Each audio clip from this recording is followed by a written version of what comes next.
Assalamualaikum warahmatullahi wabarakatuh. Perkenalkan, nama saya Siti Hanifah dari SD Negeri 1 Sendang Mulyo, Kecamatan Sluke, Kabupaten Rembang, CGP Angkatan 6. Kali ini saya akan mempersembahkan tugas modul 2.3 A.8. Koneksi antar materi coaching untuk supervisi akademik.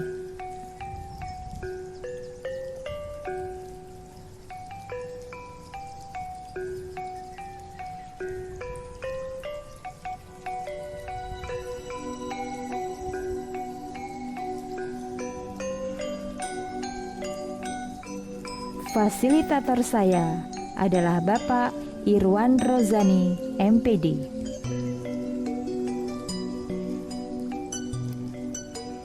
Pengajar praktik saya adalah Ibu Siti Rusmiati, MPD. Saya Siti Hanifah sebagai calon guru penggerak Angkatan 6.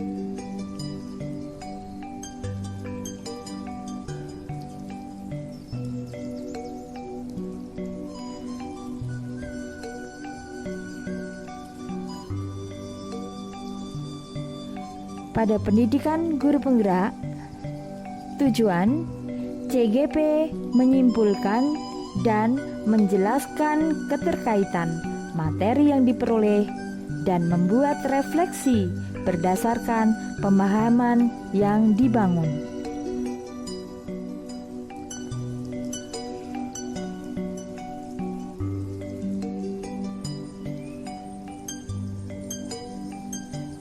Pada koneksi antar materi modul 2.3 coaching untuk supervisi akademik, belajar tentang keterkaitan materi, pemikiran reflektif, dan analisis untuk implementasi CGP. Buatlah simpulan, refleksi, dan jawablah pertanyaan.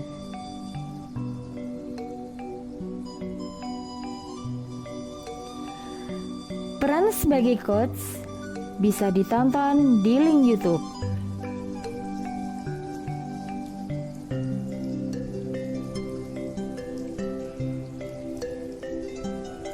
Pemikiran reflektif.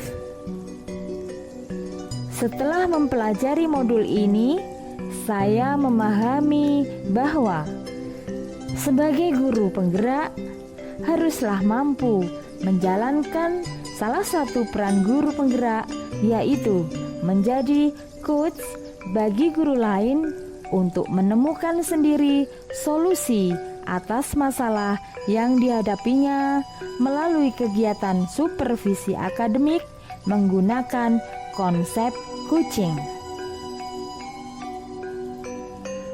Coaching sendiri dapat diartikan sebagai suatu proses yang menstimulasi dan mengeksplorasi pemikiran dan proses kreatif seseorang, coachee, untuk memaksimalkan potensi yang dimilikinya. Coaching lebih kepada membantu seseorang untuk belajar, menuntun daripada mengajarinya.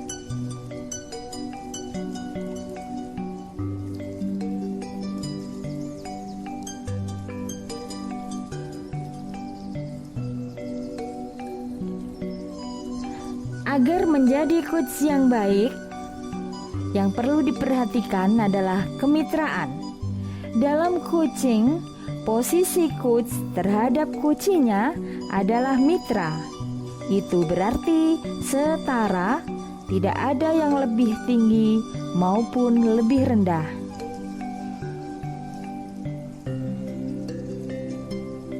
Kemudian, proses yang kreatif. Prinsip ini dapat membantu seseorang untuk menjadi otonom, karena dalam prosesnya orang yang dikembangkan perlu untuk berpikir ke dalam dirinya untuk mendapat kesadaran diri akan situasinya dan kemudian menemukan langkah-langkah apa yang perlu dilakukan untuk mengembangkan kompetensi dirinya. Berikutnya adalah memaksimalkan potensi, yaitu untuk memaksimalkan potensi dan memberdayakan rekan sejawat. Percakapan perlu diakhiri dengan suatu rencana tindak lanjut dan evaluasi.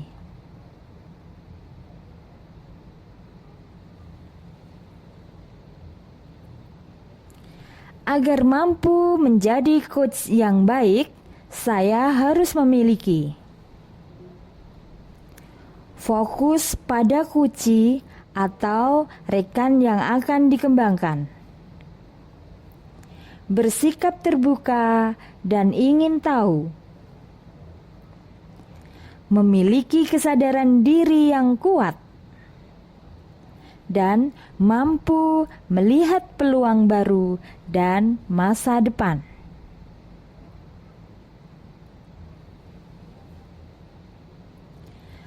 Kompetensi inti coaching.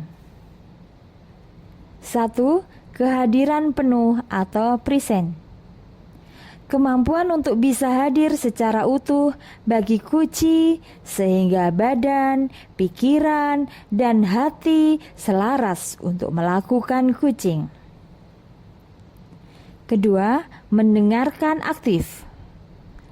Seorang coach yang baik akan mendengarkan lebih banyak dan lebih sedikit berbicara. Yang ketiga, mengajukan pertanyaan berbobot. Pertanyaan yang diajukan coach diharapkan dapat menstimulasi pemikiran kunci bagi pengembangan diri dan kompetensi.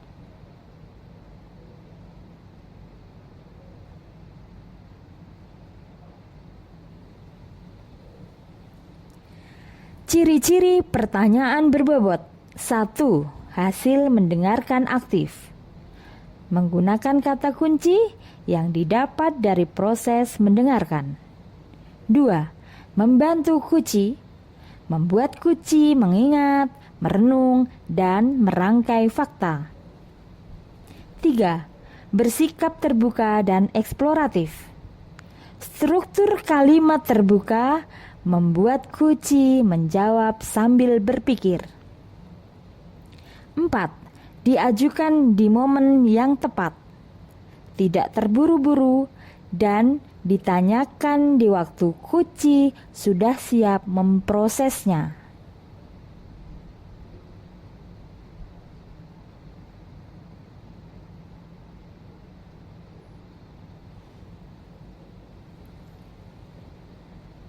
Kemudian mendengarkan dengan rasa.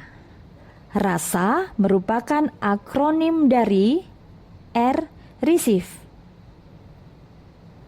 Terima, mendengarkan dan menerima semua informasi yang disampaikan kunci. A. Appreciate. Apresiasi, memberikan apresiasi dengan merespon atau memberikan tanda bahwa kita mendengarkan kunci. S. Summarize, merangkum. Rangkum untuk memastikan pemahaman kunci sama. A. Ask, tanya, yaitu ajukan pertanyaan berdasar apa yang didengar dengan format terbuka. Apa, bagaimana, seberapa, kapan, siapa, atau di mana.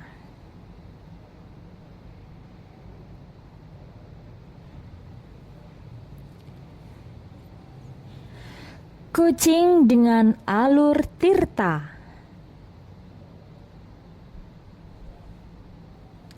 Alur percakapan Tirta yaitu tujuan umum.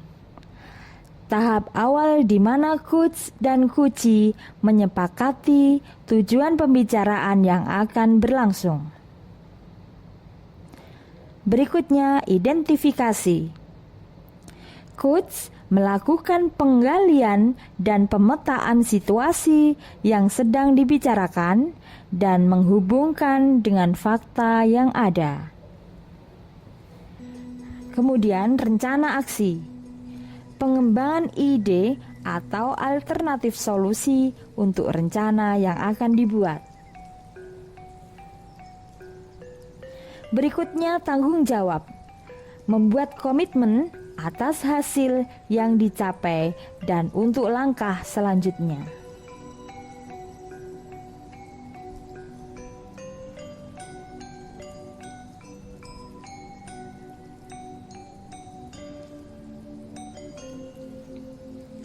Setelah mempelajari modul ini, saya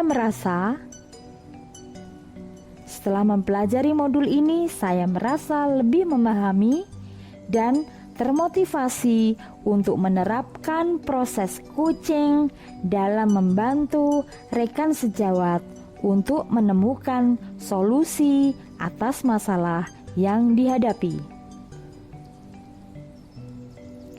Saya yakin dengan menerapkan paradigma berpikir coaching dan prinsip-prinsip coaching dalam penyelesaian masalah, rekan sejawat akan lebih terbuka dan tidak merasa malu dalam menceritakan masalahnya kepada kita. Saya juga merasa percaya diri karena memperoleh 2 kali kesempatan pada ruang kolaborasi untuk menerapkan paradigma dan prinsip coaching bersama dengan rekan CGP yang lain.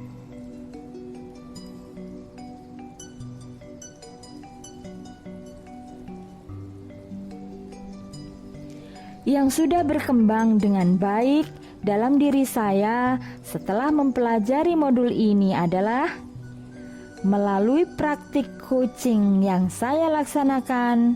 Saya telah berusaha melakukan praktik coaching menggunakan alur Tirta dengan baik.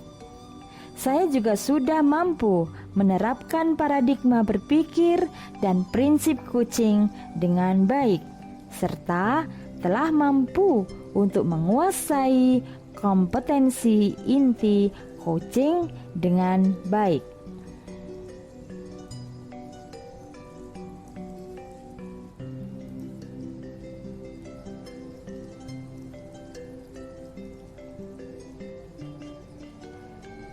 Kompetensi yang akan saya tingkatkan ke depannya adalah saya akan lebih fokus pada coaching saat saya melakukan coaching.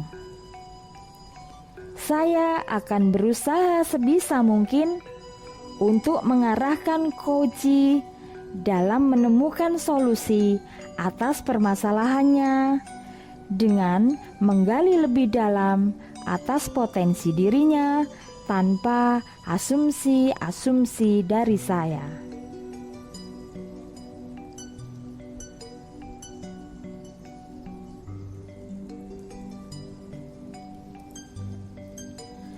Analisis implementasi dalam konteks CGP.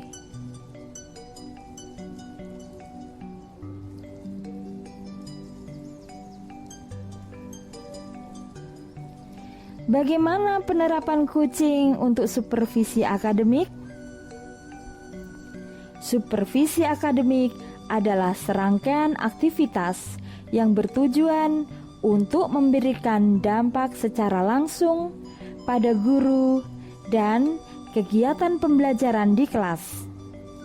Melalui supervisi akademik diharapkan terjadi peningkatan kualitas pembelajaran, peningkatan kompetensi, dan komitmen. Ketika melaksanakan supervisi akademik dengan prinsip coaching, kemitraan dapat terbangun dan membuka peluang akselerasi kesadaran yang mendorong tindakan aksi yang dilandasi kepercayaan coach kepada coach. Dalam prosesnya, kita tidak perlu memandang perbedaan jabatan karena di sini terjadi proses kolaboratif antara supervisor dan guru.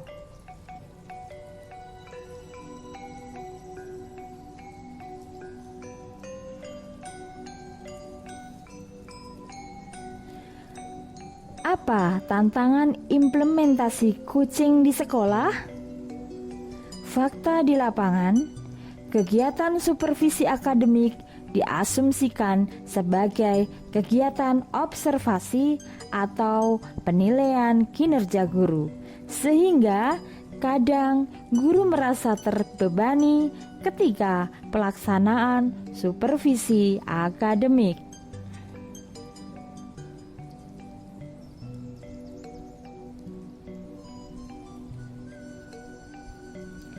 Bagaimana alternatif pemecahan masalah yang ada? 1. Melakukan sosialisasi tentang supervisi akademik dengan paradigma coaching beserta contoh penerapan nyata. Yang kedua, membangun komunikasi dan relasi yang bagus dengan teman sejawat sehingga ketika menghadapi masalah tidak segan untuk di-coaching.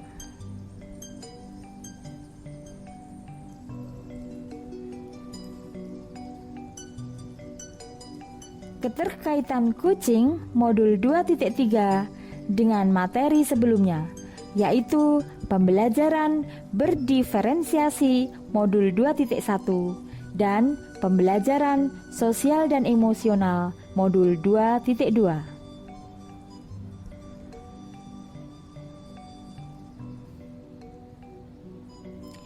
Modul 2.1 pembelajaran diferensiasi. Dalam proses supervisi akademik, masalah yang muncul adalah tentang proses pembelajaran dan dunia pendidikan.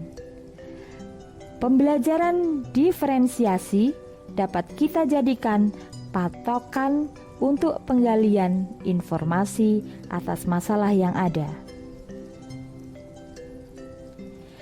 Dapat juga dijadikan alternatif pemecahan masalah yang timbul, sehingga kita bisa menuntun coach kita untuk menemukan solusi permasalahannya melalui pembelajaran berdiferensiasi.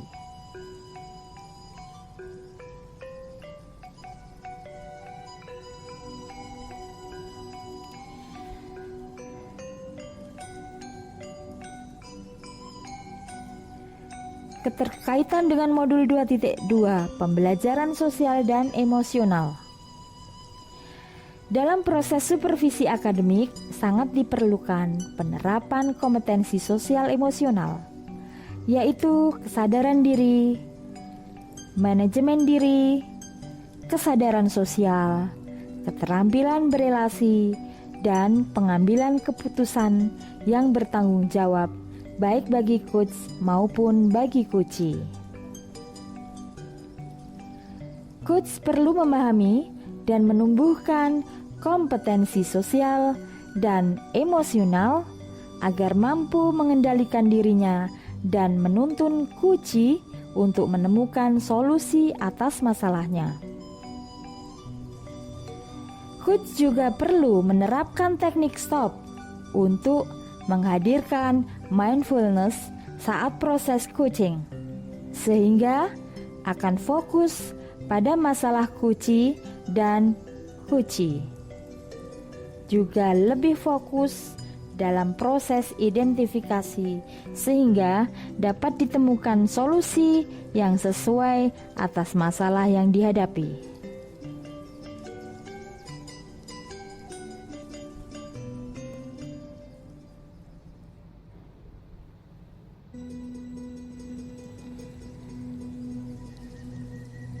Demikian presentasi dari saya. Terima kasih. Salam guru penggerak, tergerak, bergerak, menggerakkan. Wassalamualaikum warahmatullahi wabarakatuh.